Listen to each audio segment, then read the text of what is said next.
What's up, guys, and welcome back to the DualSense podcast. This is episode 82. I am one of your co-hosts, Jason, and I'm joined this evening by Eton. What is that? What does that say there? Eton Beaver. Eton Beaver. Joined by Mr. Eton Beaver, also known as Travis. Travis, what's going on tonight? Nothing that really tickled me. Yeah. I think I'm running out of immature names. So Sounds like you're going to learn some more at work. yeah, it is. Oh, I forgot to tell you that this Spanish lady came up and she was saying something really, really fast, and I could not understand her. And there was a bunch of people standing around me, and I just said, "No habla inglés, lady," and it like they fucking loved it. Did they really? Yeah, they kept going, "Lady, lady." All the Hispanic folks that work Yeah, for they you? thought it was hilarious. Oh, wow. That's Yeah, good. anyway. That pleases me greatly. So what's going on? So I went to El Mexicano Restaurante tonight. Mm. Mm-hmm. And on the way home, my stomach sounded like a couple of snow boots and a dryer. And I was like, this is this is a bad scene. So I go to the bathroom, which was rather graphic, and I'll spare you the details. Mm. But my wife had went upstairs to change. Okay. And as she's coming down the stairs, she said, "Oh my God, turn the fan on." God, it was that bad. She could It was smell it. that bad. It was that bad. It had creeped upstairs. Jesus Christ. Heat does rise. Again, very proud of myself. Proud of the guys coming together in my biodome to produce that. You know, it was a good afternoon. What did you get at the Mexican joint? It's called Pollo Mi Jalisco, and it's refried beans, rice, chicken, bacon, peppers, and of course, you know, the queso they put on it, and you make your own little taco with it.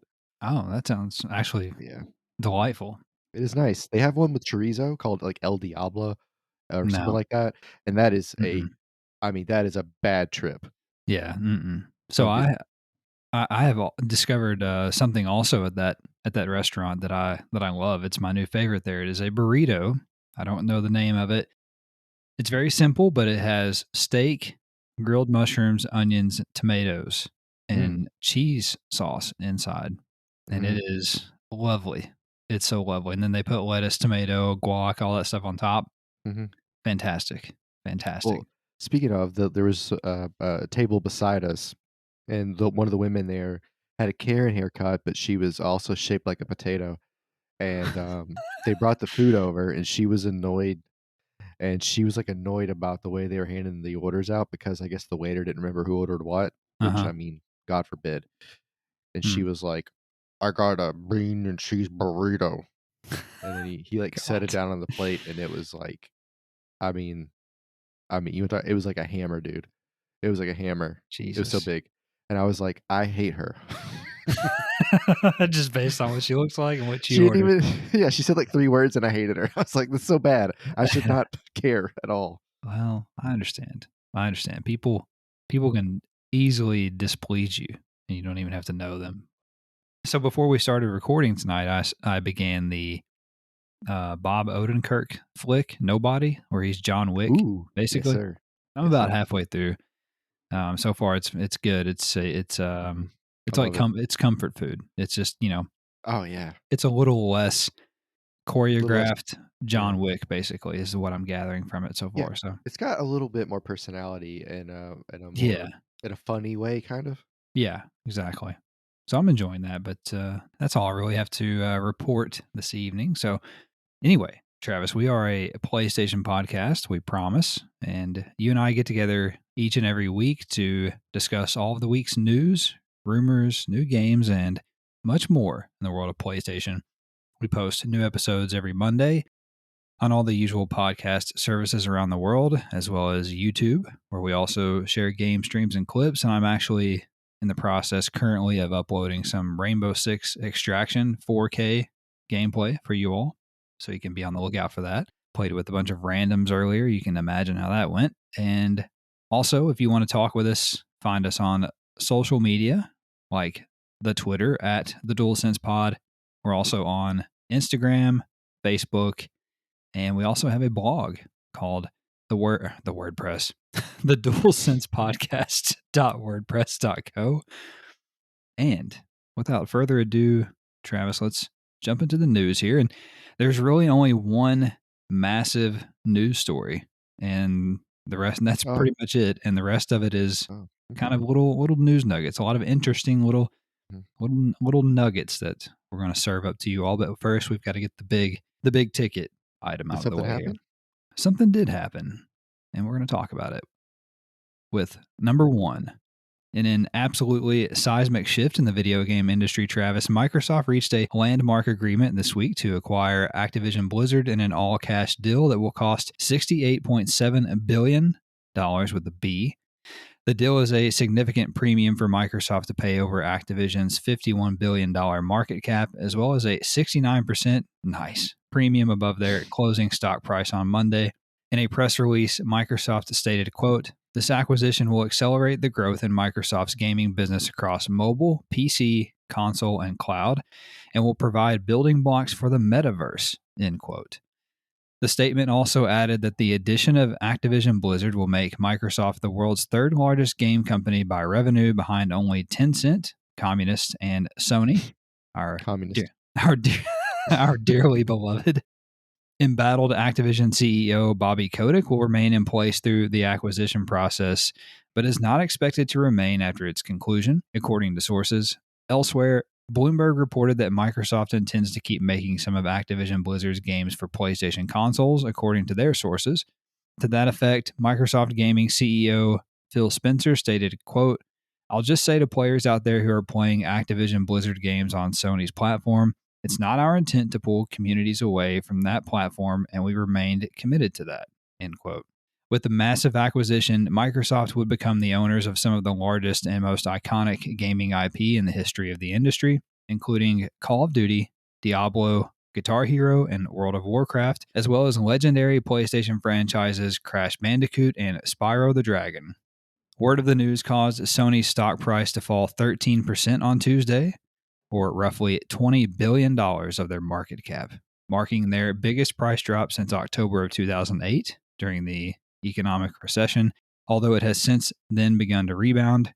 The following day, a Sony spokesperson told the Wall Street Journal that they expect Activision games to remain on PlayStation systems, stating, quote, "We expect that Microsoft will abide by contractual agreements and continue to ensure Activision games are multi-platform," end quote. This is most likely only referring to Activision games currently available on PlayStation platforms and not any future titles that will release after the acquisition deal closes. However, Phil Spencer stated on Twitter on Thursday, quote, "Had good calls this week with leaders at Sony. I confirmed our intent to honor all existing agreements upon acquisition of Activision Blizzard and our desire to keep Call of Duty on PlayStation. Sony is an important part of our industry, and we value our relationship," end quote. So, what do you make of all this nonsense? Well, there's a lot of different avenues to creep through. A lot Yeah. of different ideas and thoughts that I have Mm-hmm. or had. Both, I guess, work. Sure. I'm not sure my opinion is positive or negative, and I'm not sure I will know maybe for years. Sure. When something this big happens, it's hard to know exactly. It's easy to jump on an emotional reaction. And like, so we can start there. My emotional reaction was, holy shit, I didn't see this coming. Right. 70 billion's a lot. Yeah. And one of the first things I did was like, how much is Sony worth? And I Googled it. And the first number I saw was like 30 billion, 34 billion. Mm-hmm. I was like, there's no way Activision Blizzard was worth double what PlayStation's worth. And Right. then I realized I was looking at a segment of Sony, not all of Sony. So Mm-hmm. all of Sony is like what, like 260, 280, depending on what day you look at the stock. So Mm-hmm. 20 billion is a lot to play with, but you know what I mean? If on Monday it might have been 280, on Tuesday, I guess it was 260. Yeah. Yeah. But that being said, Activision's had some weird stuff going on that we all know about recently. Some not so pleasant stuff, not only in house, but also with their product they're putting out. And I think Microsoft buying them could be a net positive for Activision as a studio. I think Microsoft is in a position to hold them more accountable. Mm-hmm. As a big parent company, those big parent companies, as annoying as they are and as monopolistic as they can be, they tend to have a like a standard operating procedure they follow, Right. and they will hold those standards to Activision, which they kind of need. Having Bobby there through the acquisition process, that kind of makes sense. I guess it's kind of like, if you're restoring, a piece of furniture, you might leave some screws in it so it doesn't fall apart, but eventually you'll replace them all. Right. I would be beyond shocked. It would be more shocking to me if he had a job after this transition than it would be that Microsoft actually bought Activision. That Yeah. you know what I mean? So, as far as I'm concerned, he's out the door. So, in a nutshell, my initial reactions were, "This kinda sucks in general," but the more I read and the more I kinda think about it, I think it might be a net positive, at least for the studio. Moving on from that, as far as what does it mean for PlayStation? Yeah.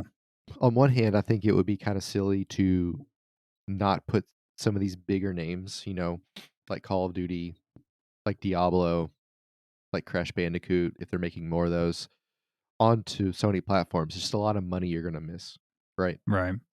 Especially If Call of Duty. Right. Now, if they make an agreement to where they could put Game Pass on PlayStation, I could see a situation where that's the only way you can play Call of Duty is with Game Pass, because then, it's technically on the platform. They're technically honoring the contract, but you can still gotta pay Microsoft some money. So, Yeah. again, I could see that happening. I don't trust anything really that any of these CEOs say, and I guess part of that is, being around athletics for so long, Mm.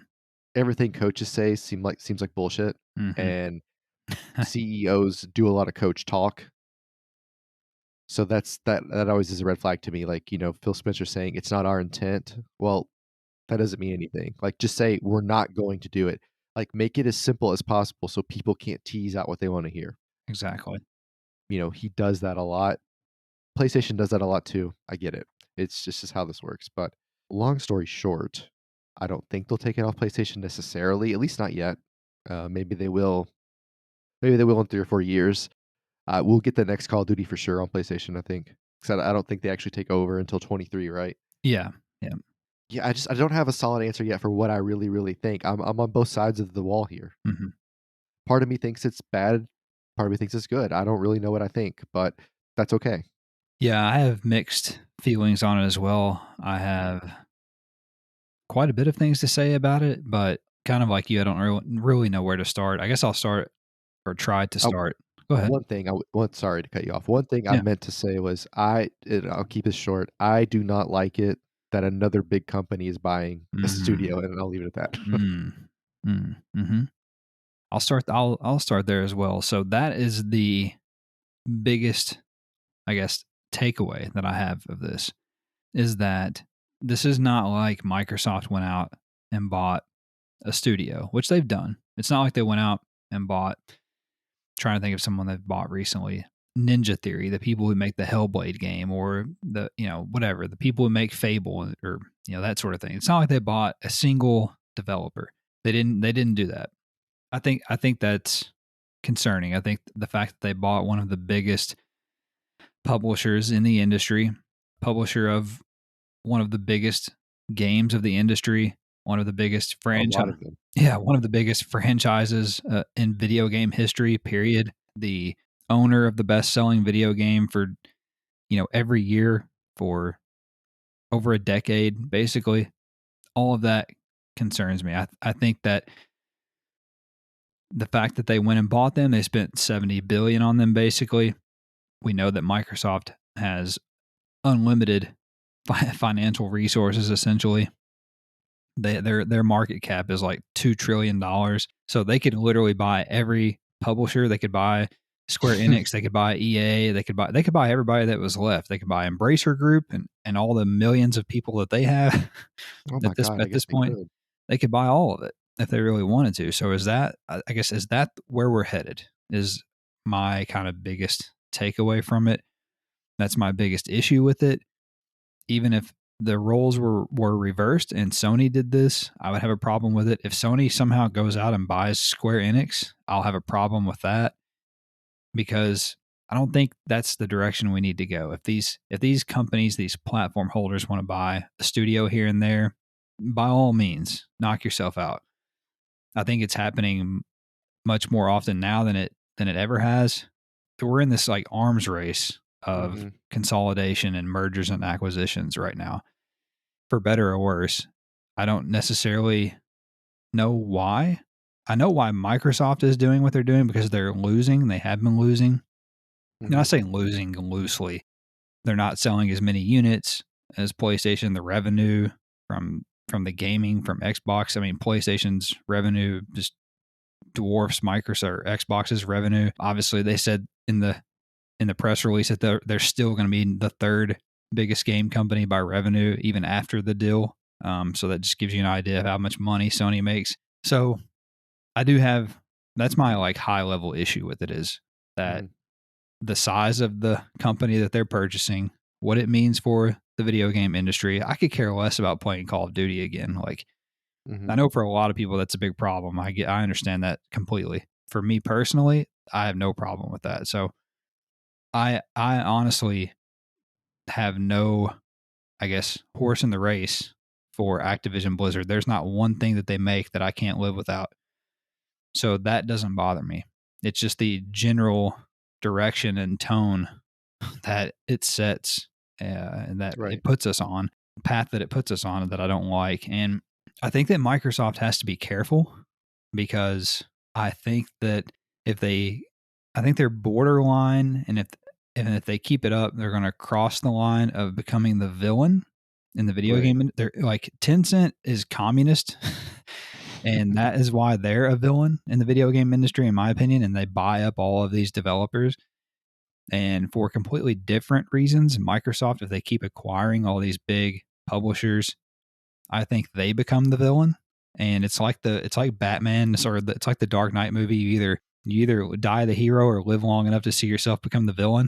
That's immediately Right. what I thought about. Like, I don't know, man. I mean, Xbox gamers, they're not going to care one way or the other because they're coming out great. And I understand that. But for everyone else, I feel like it really is razor thin what they're doing in terms of the public perception of them, the type of company that they are. Because right now they're the underdog, and they're the ones that listen to the fans, and they've got Game Pass. It's a great value. They care about the players. They want us to play all these games day one, and yada yada yada. And I can do it on the cloud and whatever. And we've got smart delivery, and we don't have to worry about if my game's going to work and look at all this. Like they do a lot of good things the right way, but it doesn't take much to flip that on a dime, in my opinion. And As CD Projekt Red. yeah, look at CD Project Red. You know, look at Rockstar with the GTA Remastered trilogy. I don't know.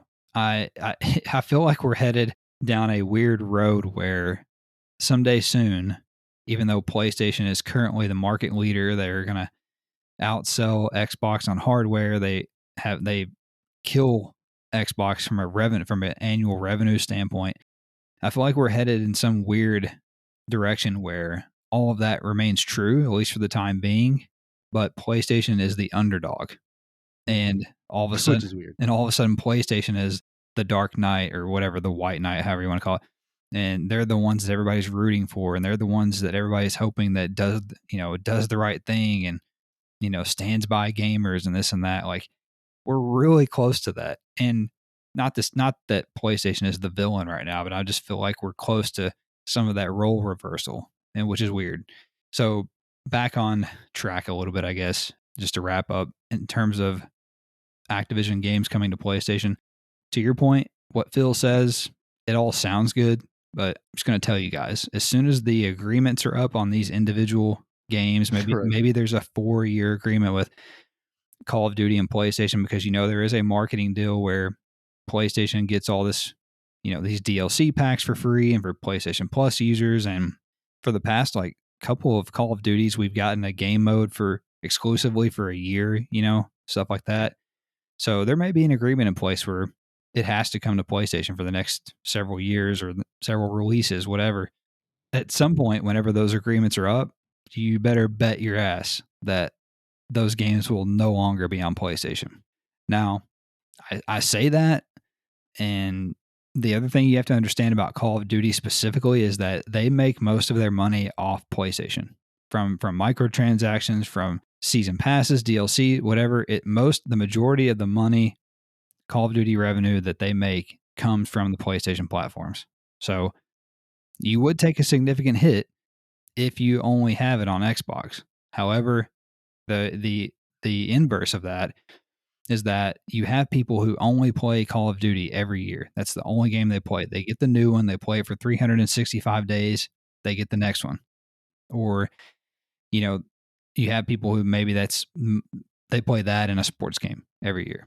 And if they can't play it, they're going to go get an Xbox and play it on Xbox, because why else? If that's all you play, you're going to go play it wherever you can. So, I think there's an argument on both sides. Like, yeah, let's keep it on PlayStation. We can make all that revenue. Or, hey, let's take it off, and these people are going to come play on Xbox anyway because they want to play it. So, anyway, my point is, to wrap up, is that I would not expect it to remain on PlayStation. Warzone, the battle royale may, because it's already there. That sort of stuff will. But new stuff going forward after this year, like you said, I think it's a wild card. I think it's up in the air. Anyway, big move. One that we won't fully understand or see all of the ramifications of for years to come. Number 2, industry sales analysts, the NPD Group, released both their December and calendar year 2021 data this week.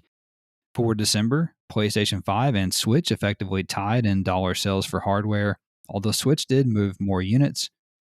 Call of Duty Vanguard was December's best-selling game, with the Call of Duty franchise ranking as the best-selling video game franchise in dollar sales for a record 13th consecutive year. The best-selling games on PlayStation for December were, number 1, Call of Duty Vanguard, followed by Spider-Man Miles Morales, which was 7th on the overall list for December. Third was Madden NFL 22, Battlefield 2042, NBA 2K22, Ghost of Tsushima, which was 18 overall, FIFA 22, Far Cry 6, Ratchet & Clank Rift Apart, and Guardians of the Galaxy. So we'll stop there and talk about December specifically. Anything that stands out to you? Yeah, as always, Spider-Man's there. Yeah. It's funny, if you look at this list and you're like, the games with the best overall rating, it's Spider-Man, it's Tsushima, and then it's the last two, Rift Apart and Guardians of the Galaxy. That's just funny to me that, like, Yeah. games, even though they're really good games, they don't always, I get it's the top 10, but like Right. Guardians of the Galaxy doesn't appeal to everybody. It's just funny to me that Mm-hmm. like a game like Battlefield, which everybody's hating on, or Call of Duty, which everybody's hating on, still outsells a game that has that high of Yeah. a critical response. That's just so interesting to me. I think it Yeah. says a lot, but I'm not sure about what. Yeah, it's a locomotive. I mean, it's unstoppable. Oh, for me, like you said, Spider-Man Miles Morales stands out, of course. It's, like I mentioned the last show, or maybe a couple shows ago, it's going to be there throughout 2022, especially as more people get PS5s and want to play it on there. I am surprised that Battlefield is 4th still in December. I think that's, Yeah, again, just the power of the brand, to your point a little right. bit. And they're so lost right now with it. Yeah, we're going to talk about that in just a minute. Guardians of the Galaxy hanging on in the top 10. And then, of course, Ghost of Tsushima, also a game that's over a year old. More than that, actually. That's a 2-year-old game. Right. Well, almost a 2-year-old game. Of course, we have the director's cut. But anyway, let's move on to the second part of this here, which is for the calendar year of 2021. So for 2021, MLB The Show 21 was the 9th best-selling game of the year, ranking 5th on PlayStation platforms, 18th on Xbox, which NPD can only track physical sales only, not digital. So it's much higher than that in reality. And with The Show 21 becoming the best-selling baseball game in U.S. history ever. 7 of the top 20 best-selling games of 2021 also ranked in the top 20 for 2022. I'm sorry, for 2020. Call of Duty Vanguard was the best-selling game of the year, with Black Ops Cold War at number 2, and Battlefield 2042 was the 5th best-selling game of the year. The best-selling games of 2021 on PlayStation platforms specifically were Call of Duty Vanguard at number 1, followed by Madden NFL 22, Call of Duty Black Ops Cold War, Spider-Man Miles Morales, which was 6th on the overall list, MLB The Show 21, which was 9th on the overall list, as I mentioned, followed by Battlefield 2042, FIFA 22, Ghost of Tsushima, Resident Evil Village, Far Cry 6, Ratchet and Clank Rift Apart, NBA 2K22, Assassin's Creed Valhalla, Minecraft, Back 4 Blood, Call of Duty Modern Warfare, Mortal Kombat 11, Guardians of the Galaxy, Mass Effect Legendary Edition, and Madden NFL 21, rounding out the list. What do you think about 2021 as a whole? So, a couple of interesting things, and the first one is 7 of these games were on last year's list as well, or Yeah. sorry, 2020's list as well. Mm-hmm. So, I think people will automatically point to that and say, "There's no games on PlayStation." That's where you're going to get all your haters at. Yeah. Another interesting thing about this is you rattled off 20 games right now. Okay, Mm-hmm. I'm going to count off the games to you that people do not complain about. Okay, Okay. Spider-Man, Miles Morales, Ghost of Tsushima, Mm. Resident Evil, Ratchet and Clank, Minecraft, Mortal Kombat, Guardians of the Galaxy, and Mass Effect. That's 8 of the 20. Yeah. Less than half of these games. Yeah. If you go read a Reddit, go on Twitter and type them in, you're going to read so much negativity. That's a really good So point. my question is, are we in a sorry ass state of video games right now? Which some people would say yes. Mm. Or are expectations out of line? Or is it really blown out of proportion? I don't know the answer to that.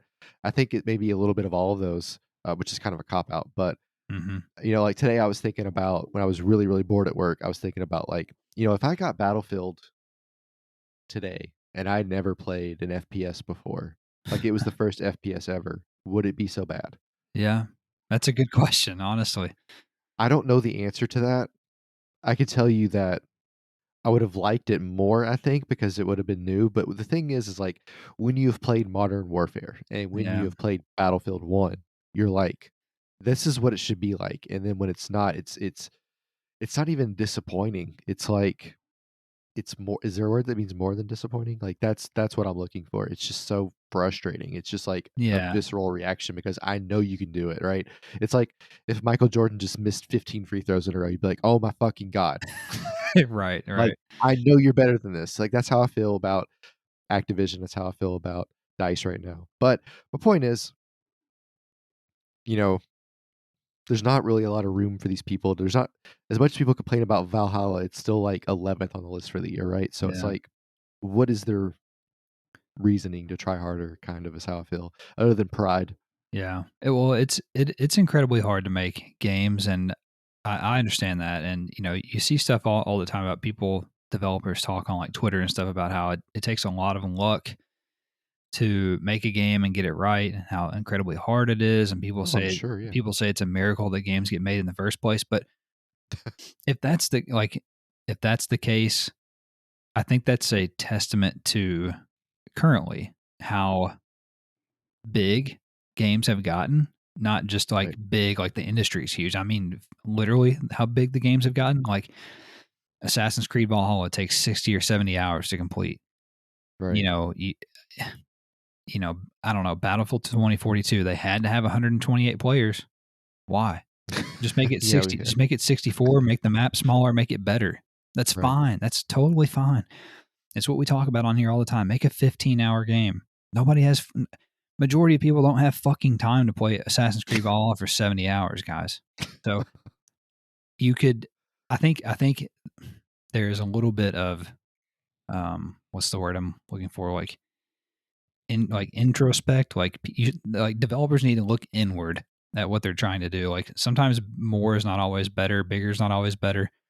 So but yeah, anyway, back to your original point, it is very interesting that many of the games on the bestseller list are things that people still complain about to this day.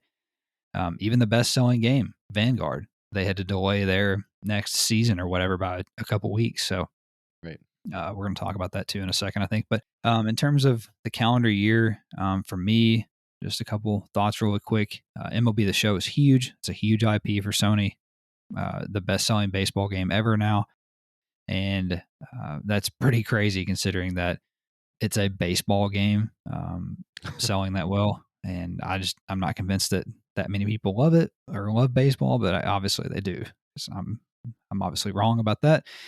And let's see, Spider-Man, Miles Morales killing, as always, sixth on the overall list for 2021. It came out in November of 2020, sixth on the overall list for the year. Nuts. And anything else here?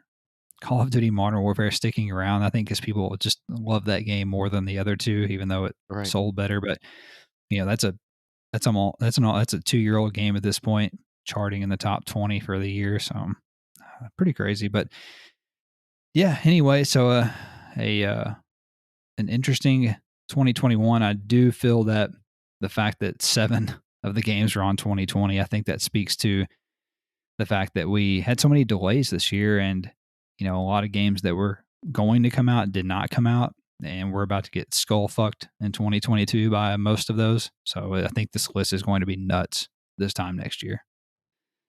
Number 3, according to industry insider Tom Henderson, EA developer Criterion Games is set to release a new Need for Speed title this year after returning to full production following a brief pause to assist with development of Battlefield 2042. How'd that work out? Speaking of, Henderson also reported that the negative launch of Battlefield 2042 has publisher Electronic Arts, quote unquote, looking at all the options regarding what's next for the game, including possibly taking it free to play. Tom wasn't done just yet, though, as he also reported that Star Wars Jedi Fallen Order 2 is set to release in the fourth quarter of this year, with a May 4th reveal very likely. Cute. And finally, Henderson reported his sources tell him that there is, quote unquote, no chance of Dragon Age 4 releasing in 2022 from Electronic Arts and BioWare. So Tom was on fire this week, so I just made it its own nugget. You have any comments about any of this? Yeah, well, nice of Criterion to leave a beloved franchise to help fuck up a beloved franchise. So hopefully they'll go back to Need for Speed and fuck that up too. It won't be good. Let's be honest. Yeah, God, Need for Speed's so hit or miss. Anyway, Yeah. I think Battlefield going to free to play is interesting. That does work for some games. We've seen free to play allow a developer to kind of play around with a game in a way maybe they can't when people are paying for it. Because maybe like once it's free, I think maybe there's a little less pressure maybe and a little more autonomy. You're not really owing it to anybody to give them a certain thing. Right. That's an interesting thought. I don't know if that will work. Free to play is not going to fix all the issues at all. It's still going to not let me do things like revive people, and it's still going to fuck up what scope I'm using. It's still going to do all the things it does that it sucks at. Yeah. That's just irritating. But anyway, don't care about the other two at all. Good for them. The May the 4th thing is just, it was really fun the first time I heard it, and now it's just exhausting. Yeah.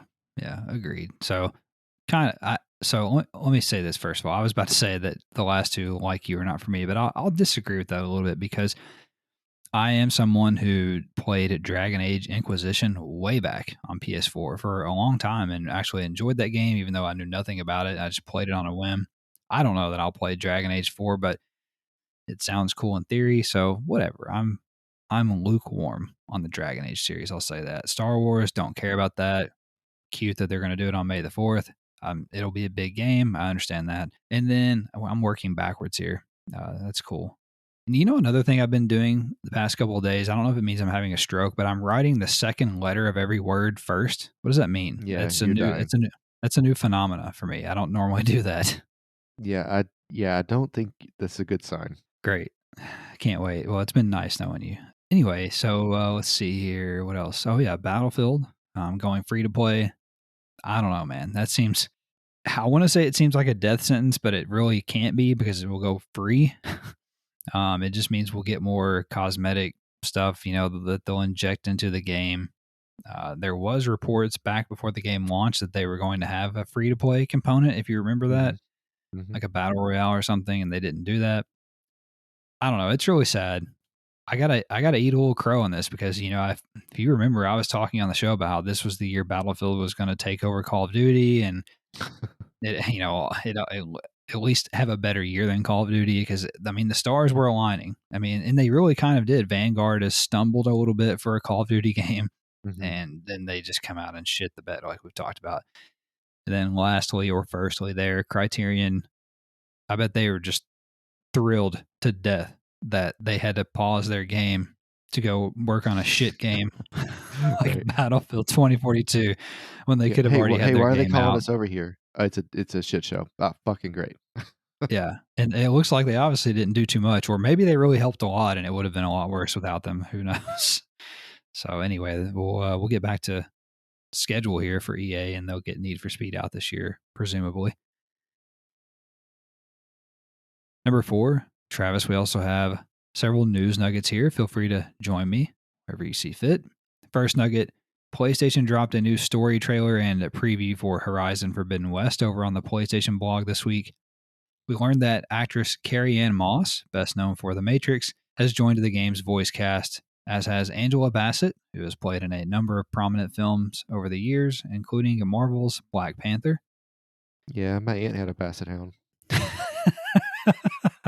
What's her name? Angela? I don't know. It wasn't Black Panther.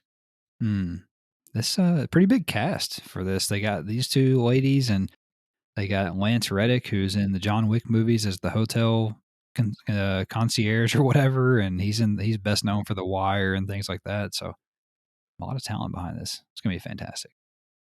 Next nugget, your 2021 PlayStation wrap up is now available on the PlayStation website, featuring your personalized gaming stats from last year. Or if you're me, it doesn't work at all. It just tells you to refresh. So the website's broken at the moment. Did that to you last year too? It's so stupid. I just want to know. I want to know.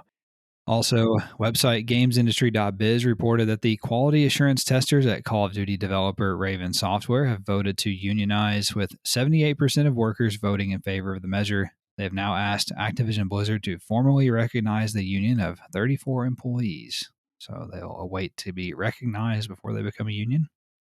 Super Rare Games, the limited physical edition publishing company, has established a proper game publishing label called Super Rare Originals to help indie developers bring their game to market. Greg Fortsk, Greg Furtsk, I don't know how you say this guy's name. He's the former art director at XCOM and Civilization developer Firaxis. He's founded his own studio called Bit Reactor to develop hybrid action strategy games. Sounds kind of cool. Website Video Games Chronicle reported that WWE 2K22's cover art and pre-order information has been leaked. Rey Mysterio will be the game's cover athlete and is set to launch on March 11th with 3-day early access for owners of the deluxe edition. Ryan from Australia is rock hard right now. I think they're going to include AEW wrestlers, which will really That's cool. get him stiff as hell. Yeah. Oh, cool. Yeah, hang out with Chris Jericho. Shout out. Yeah. Also, Dying Light 2 developer Techland announced that the upcoming open world zombie game will get 5 years. Yes, 5 years of post-launch support, including, these guys love big numbers, including new stories, locations, in-game events, and more. They also confirmed that players will get a free PS4 to PS5 upgrade, and that the game features over 40,000 lines of dialogue and 350,000 spoken words. Like Wow. I said. Right. I mean, it is, don't get me wrong, it's really cool that they're going to support it for 5 years, but they did that with Dying Light, the first one as well. They're still doing shit for that. So, not a huge surprise, but cool nonetheless. It's nice the script is the Bible. It is. Yeah. Do you think we'll get a PS6 upgrade too? I mean, motherfucker. Oh god. I will say they did over on the PlayStation YouTube channel, they put out a minute and a half graphical mode comparison for PS5 today or maybe yesterday.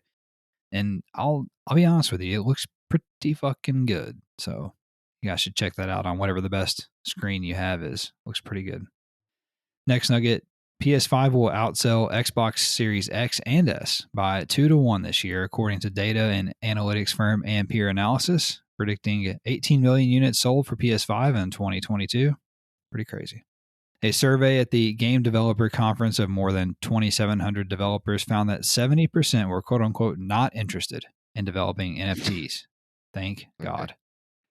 Website Push Square reported that the open world Harry Potter RPG Hogwarts Legacy has been delayed, according to Sacred Symbols' Colin Moriarty.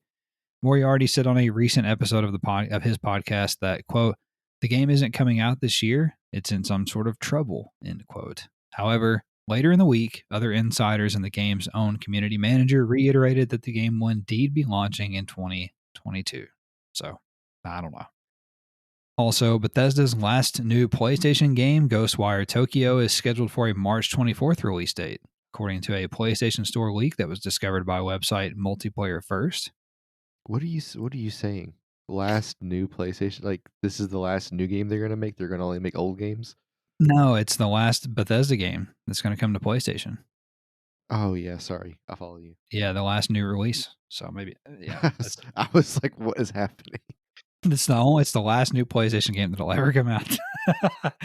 No, just for Bethesda. So that seems believable. What day of the week is the 24th? Let me look. Let's see. It's got to be either a Friday or a Tuesday. Hey, my Hey, PlayStation wrap up worked. We can go over it at the end. bitch ass. I bet mine won't work. So that is a Thursday. That seems odd, It but does seem odd. we'll give it to Well, him. Let's assume it's true. yeah. Well, no wonder Microsoft bought Activision, but since it's the last PlayStation game. Let's see here. Oh, there it is. Okay. Next nugget. God of War's PC version hit more than 60,000 concurrent players on Steam on its release date, which is more than the release date peaks for both Horizon Zero Dawn and Days Gone. So another huge release on PC for Sony. I also think this proves that they don't have to release these games day and date on console Oh yeah, for and sure. PC. It's fine. Just do it a year later. A Kingdom Hearts 20th anniversary event is scheduled for April 10th from publisher Square Enix, live in Tokyo. Sony Interactive Entertainment has renewed the trademarks for Psygnosis, the development studio that went on to become Studio Liverpool, although it seems like a merely routine trademark renewal and nothing more. PlayStation mobile title Wipeout Rush is now available to download in the UK on iOS and Android devices. A little stealth release in a way. Yeah, get it, you wankers. Yeah, wankas. A pair of popular virtual reality titles are planning to release on PSVR 2, Travis, as the developers of Social Golf Sim, Golf Plus, and Ping Pong Sim, 11 Table Tennis, confirmed that ports were in development. It's actually sounds kind of cool, especially the table tennis. I'll beat your Yeah, ass we at can table table tennis. tennis each other and yell at each other. I've never played table tennis before in my life, but it sounds fun in VR. I haven't either, but I bet you're not better than a fucking wall. Also, actress Storm Reed, known for her roles in Euphoria and A Wrinkle in Time, has joined HBO's The Last of Us in the role of Riley. Mhm. Fast paced first person shooter Shadow Warrior 3 will launch on March 1st on PS4. Those who pre order will also receive the first two games on PS4. That Twitter account for that game had a great tweet after the whole Dying Light. It takes 500 hours to complete Dying Light, too. Mm. They said the Shadow Warrior account tweeted it takes 500 hours to beat Shadow Warrior 3 60 times. Oh, it cracked me up. Oh, it's fucking I love gold. those guys. Yeah, Oh, it's yeah, for fucking sure. gold. As much as I love to make fun of marketing, they seem to be getting more witty, and I enjoy that. Yeah. Yeah, when you're the social media people like that do it like Wendy's and shit like that, like that's more like it. That's more my pace. Yeah. Also, virtual reality MMO Zenith, The Last City will launch on PSVR on January 27th, featuring over 100 hours of content, it is said. Speaking of the last city, if you live in Tonga, Uh, get the fuck out. I read an article today that said it might not be a good time to live there, as in ever. So Jesus Christ, like you it's might just you done might want to for? get out. Apparently, there's some like instability. They're afraid the volcano is going to erupt again, and it might actually Huh, kind of change the landscape a little bit. great. Great. I heard there's a theory that that Yellowstone is going to erupt in some way here in the States. Well, I You heard wish they'd that have one? done it while I was fucking standing there, because I don't want to deal with anything after that. You wouldn't you wouldn't be dealing with anything for after a split second, buddy. My favorite part was like that's a super volcano, which means it will affect the entire Earth's atmosphere, and it will create a exclusively uh, early access, you could say, winter for I Huh. don't know years. And then like some of the people in my in laws were like, because we were there talking about it, and they were like, yeah, the ash will land just past the Mississippi, so we'll be okay. And I'm like, no, you don't understand how this works. Yeah, It's it gonna doesn't put just in, stop. yeah, you're fucked. Like shit is not gonna grow because there will be no sun. Like, Yes. just eat a Correct. bullet. Correct. Yeah, I'm gonna paint my ceiling like Kurt Cobain if that happens. Right. You have no electricity, nothing. Next nugget here: dark fantasy first-person shooter Witchfire, which was originally announced in 2017, will not come to consoles until 2023 at the earliest, according to release plans shared by the developer, The Astronauts, the team behind The Vanishing of Ethan Carter. Wait, so they kidnapped a guy and killed him, and they still get to make games? Yeah, that's how that Oh, works. It's interesting. carte blanche. Yeah, That would be an awesome Netflix show. yeah. Next nugget: Pokemon-style RPG Monster Crown will now release on February 22nd on PS4, following a delay out of 2021. Website PlayStation Lifestyle reported that Colin Moriarty of Sacred Symbols revealed that marketing spending is up at Sony due to, quote, a major yet unrevealed third party exclusive, end quote. I don't know what that could be, but my theory is that it is from a Japanese publisher like Square Enix, possibly Capcom. But we know that Square Enix has an unannounced, what am I trying to say? They have an unannounced PS5 game, I believe. I can't remember if we're talking about that here in a minute or not. We'll see. Next nugget: peripheral manufacturer Hori announced a new PS5 controller and fighting stick, which will be available soon.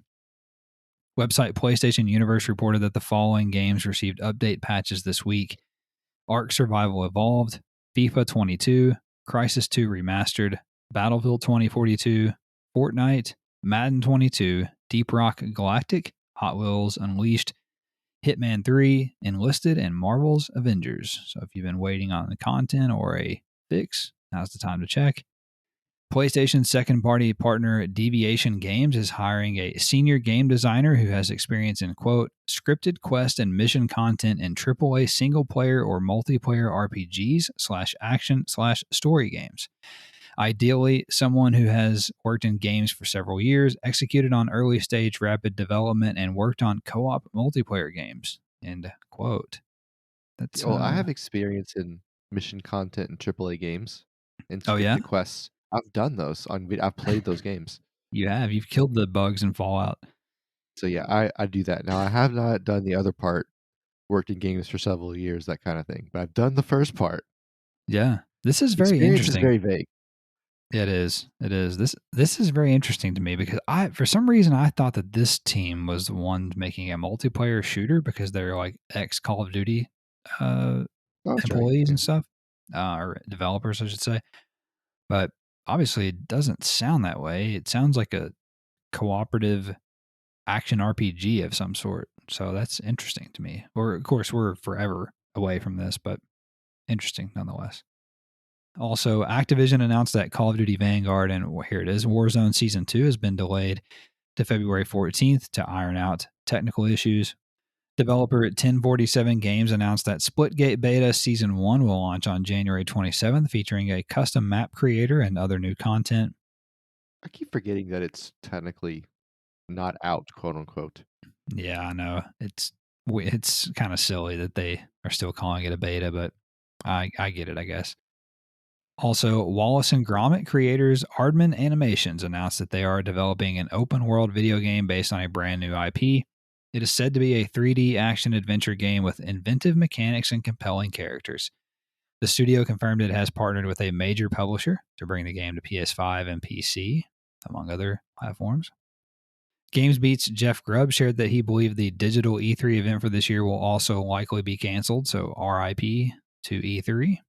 It's done, it's toast. A Brazilian data miner claims that the next gen version of GTA 5 may see further delays past March, likely into April or May. Fast paced first person shooter Ghost Runner has delayed its Project Hell DLC to March. And PlayStation inventor Ken Kutaragi shared his dislike of VR headsets and the metaverse with Bloomberg this week, stating, quote, headsets would isolate you from the real world, and I can't agree with that. Headsets are simply annoying, end quote. Not a I fan of understand VR, what he that means. Ken Kutaragi. Right. I understand what he means, but it sounds really boomerish. It does. Yeah, he's 71, I think. 70 or 71. So yeah, it's not his thing. I agree with him about metaverse. I didn't read his quote about the metaverse, but the metaverse is totally stupid. It's like NFTs.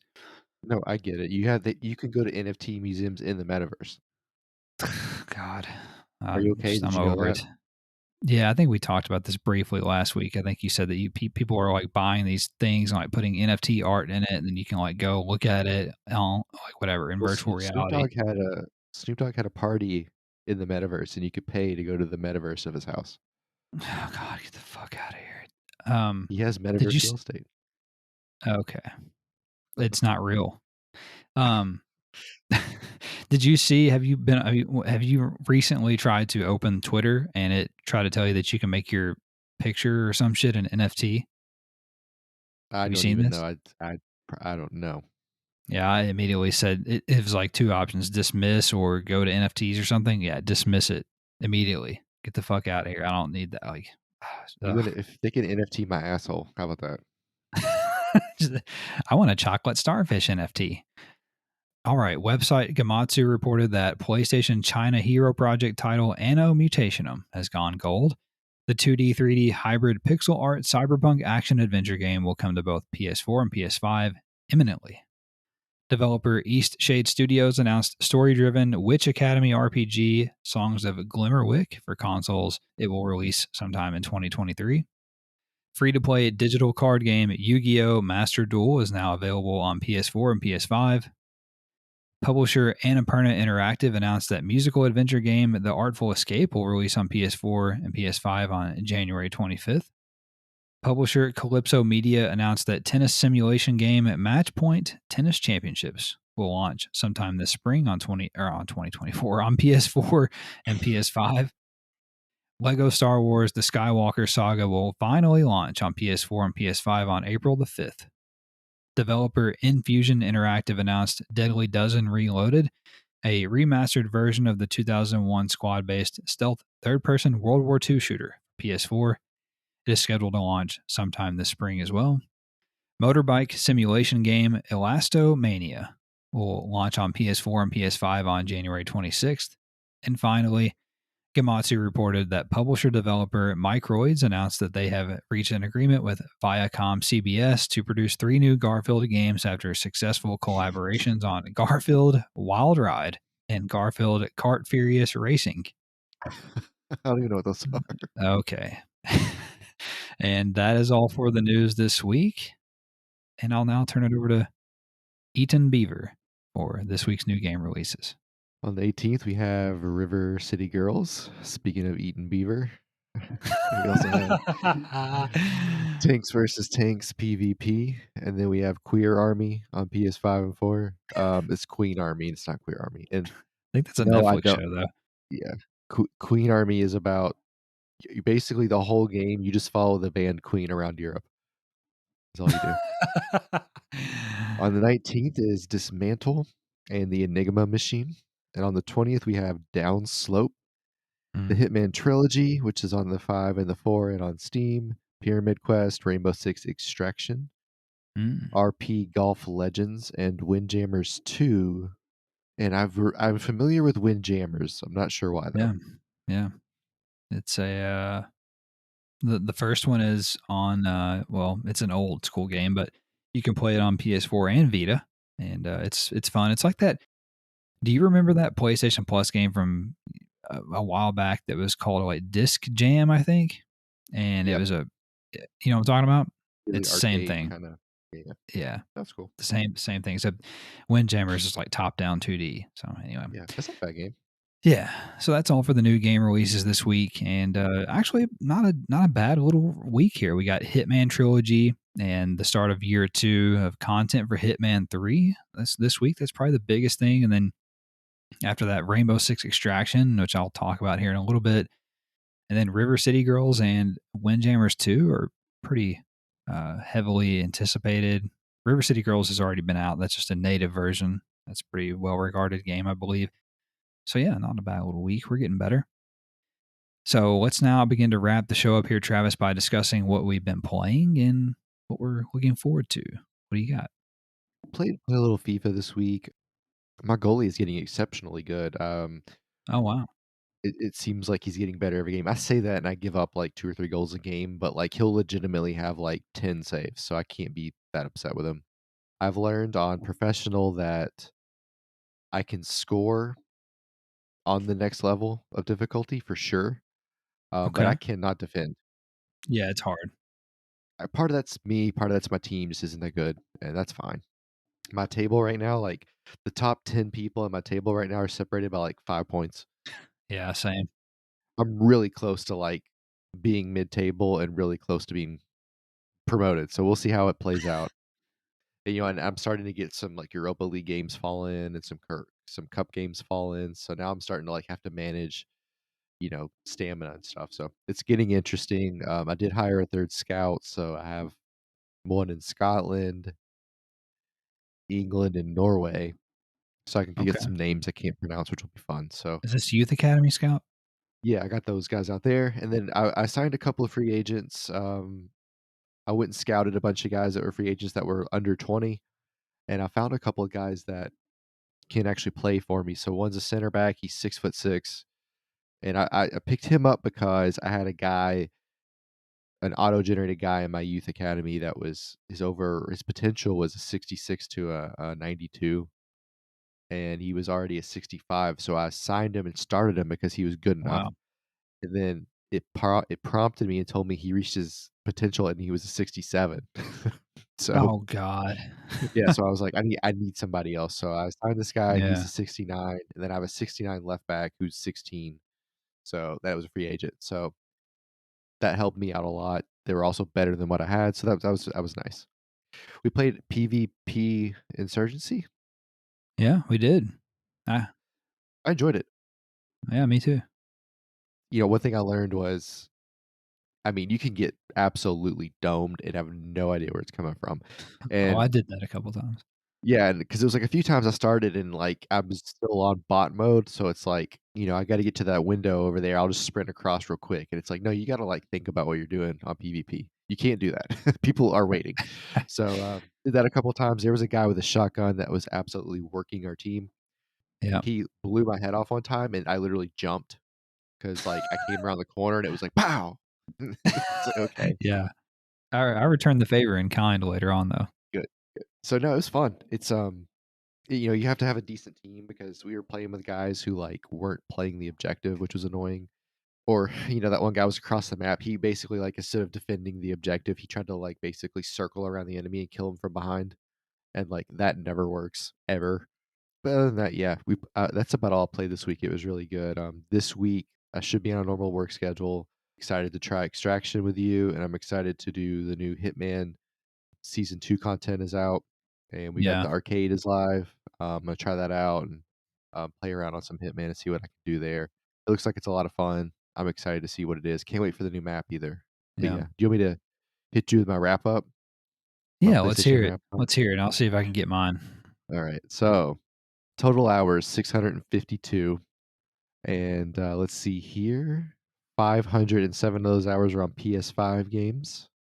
303 days total played, which is about what I expected. But the interesting thing is I played 11 new games.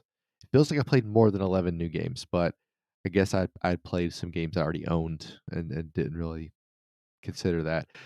I spent 260 hours on FIFA 21, which is kind of embarrassing. I had 99 hours on 2K22, which doesn't seem real. 40 hours on Gran Turismo, and then Chivalry 2, I had almost 40. And those were the Oh, PS4 nice. games I played. Let's see here. What we got down here towards the bottom? I had 177 trophies, which means I was getting one every other day on average that I played, which doesn't seem right at all. I had 16 gold and 1 platinum this year, Oh, which I'm what was not your sure what platinum? game that Was was. it Ghost of Operation Tsushima? Tango. Oh, yeah, yeah, we did get that one. That was a fun game. Yeah, because I did Tsushima and Astro Bot last year. Let's see here. I think that might be all I did. Oh, I played 10 PS Plus games. And is that it? Yeah, that's about all I have. Those are rookie numbers. Yeah, it says something's loading down here, but I don't know what that means. Oh, it's telling me about next year. Yeah, anyway. Yeah, those are rookie numbers. I'm sure you played 350 days and 1,000 hours. Well, I don't know. That's because see, Red Dead. Oh my fucking god! Why can't I get it to work? Even on, I've been doing it on my phone. It won't work. I tried on the browser on computer. It still won't work. It says "uh oh," and it's Astrobot. Piss off, Maybe I'll have it for you guys next week. That's so stupid. I'm really irritated. I've been trying off and on all day today. Can't have I love anything this nice. recap thing though. I just really enjoy it. I do too. I like it. I wish I could. Wish I could actually do it. Maybe one day. All right. Well, I'll talk about what I've been playing. So I also played FIFA 22 quite a bit this week. I started another career, but with Bradford still because they did a roster update and they had more of players on their team that they have in real life. And they had a couple that I wanted to have, a couple defensive players that have decent potentials, but I'm not feeling it really at all. I've simulated most of it to try to get caught up to where I was, but I'm not feeling it. So basically, I wasted a bunch of time. I'm going to go back to my original one because that's the one that you got to dance with the one that brought you. I just enjoy it more. So I just wasted a ton of time fucking with that. So I shouldn't have, but it's all good. It's all in good fun. And then, like you said, we played some Insurgency PvP. Uh, it was the first time I'd ever done it. I really enjoyed it more than I thought I would. I do make sure that I run silencer on PvP so people can't hear me skulking around, blowing their heads off. I did headshot a couple guys, and like you said, there's no way they have no idea. There's no kill cam on the game, so you don't know where people are at, which is cool actually. When that guy was working us with the shotgun, I switched to it, put a silencer on it, and I can understand why. It absolutely dicks. So, especially when you put slugs on it, man. Yeah. So, because I did that slugs and a silencer, it was just ridiculous. Anyway, I also played a couple of games that I got on one of the cells recently that I hadn't tried yet. I played a game called Narita Boy, which is an indie game. It makes me think of Pablo Francisco every time I say that. Is this Little Narita Boy. is this like where they run like Narturo? No. This is an indie game that it takes place in like an old like 80s computer, and it's a side scrolling action game. And I guess the gist of it is you're a computer program that's created by someone, and you're fighting basically a virus in the computer, and you're fighting with a sword, and it's cool. But the reason why I quit playing it is because the graphical style of it has like a strobing effect to like look like an old computer screen, and it looks really cool. The game is pretty and it's really cool. The soundtrack is great, but the fucking whatever it is with the lighting effects gives me a headache. So maybe that's why I'm about to have a stroke and I'm putting the second letter first in every word from playing the Rita Boy. So I had to quit. I had to give up on that. It was making me sick. So that sucks. But then I played or tried a game called Thronebreaker: The Witcher Tales, which is a Witcher game made by CD Projekt Red, but it's like a combination of Gwent, which is a card game that's in The Witcher 3, and like a I don't know, it's like an isometric I don't know, like an isometric adventure game, and you come across fights, but you fight them with the cards. It's actually cool, You but are in a wormhole. I know it's actually an interesting concept, and it's gotten good reviews, and I understand why it is good, but people say it takes like 40 hours to beat, and I fell asleep playing it the other night, so that's usually not a good sign. so so I quit. I gave up on that. I can't play shit that puts me to sleep. And then so finally, the last thing I have to report here before we go is that I have discovered since playing Rainbow Six Extraction, I also downloaded Rainbow Six Siege as well this week. Played a little bit of it while I was waiting on Extraction to launch, and I have discovered that I am a closet Rainbow Six fan. And what I mean by that is that I enjoy Rainbow Six Siege and I like Extraction. I think I mentioned it last week how I'm like, there was some reporter who wrote an article talking about I think he previewed Extraction, and he said that he was what he would call a siege lurker, someone who appreciates it, who enjoys it, who likes playing it and the gunplay, and likes to see people play it, but also who's not like terribly good at it, and doesn't really want to play competitively. So anyway, what I've discovered is that I really appreciate Rainbow Six Siege, and I think it's a really good game. I like to play it. I'll never do like the competitive shit or whatever.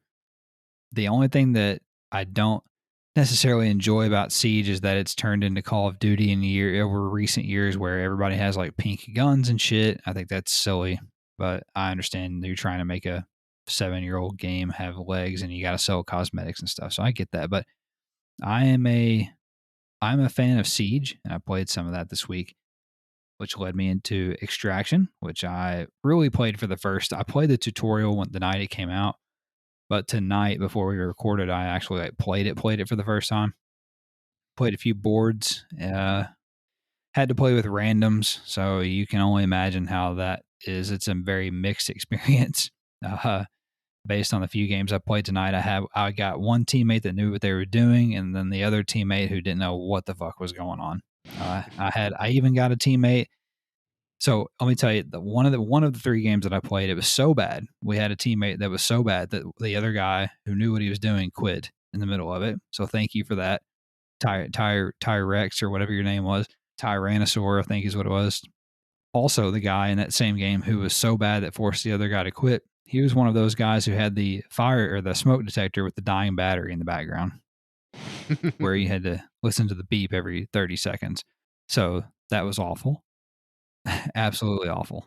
And I was trying to tell him like what to do, and he was like wandering off, and then I got killed because he's worthless, and then he died, and it was just a waste of time. So with that said, I do so far enjoy the game. It is the things that I like about Siege, but you take, obviously the competitive multiplayer part out of it. And so you can kind of have the best of both worlds. And it definitely appeals to people who are into like Back for Blood or co-op shooters. I even think there's, a little bit of maybe something for people who like The Division.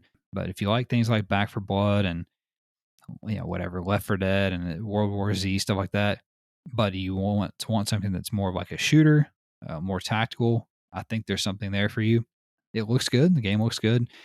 It definitely looks better than Siege. Thank God, because Siege is okay, but it's a little rough around the edges. So I'm looking forward to playing more. I want to play more. I can tell that, at least so far, I would say it's a pretty polished game. There's nothing broken about it from what I can see. I haven't ran into any glitches. I haven't been kicked or anything like that so far. So that's encouraging. There's a good amount of progression. The weapons feel good. And there's a surprising little bit of like story in there, of like what's going on that's caused all of it. So there's some like lore in there, and it's kind of cool. So I'm surprised a little bit by it, to be honest. So I'll keep going with it and report back next week with maybe some more details. I am waiting on, for whatever reason, I guess I'll back up a little bit. For whatever reason, the 14-day buddy pass is not like active yet. So I can't invite you to do that yet, but they said they would, I guess, make it available within a few days of launch. So I'm guessing next week. I don't know. Maybe they're just trying to do shit with servers. So you can't play with me yet, you bitch ass, but hopefully you will be able to soon. See if you like it or not. Anyway, that's it for me. So we'll get out of here. We talked long enough, and hope you guys enjoyed the show. If you did, don't forget to subscribe so that you never miss an episode. We'll be waiting for you on Mondays in your podcast feeds. Also, if you would review us or rate us, leave us some stars, some hearts, some thumbs up, we'd be very appreciative of that. And also, if you would share us with a friend or loved one who you think may enjoy a podcast like this, where they can get all of the week's PlayStation news and more in less than 90 minutes, we would be very much obliged. We'll get out of here now. You guys take care. Have a great week, and we'll talk at you next time. Bye-bye.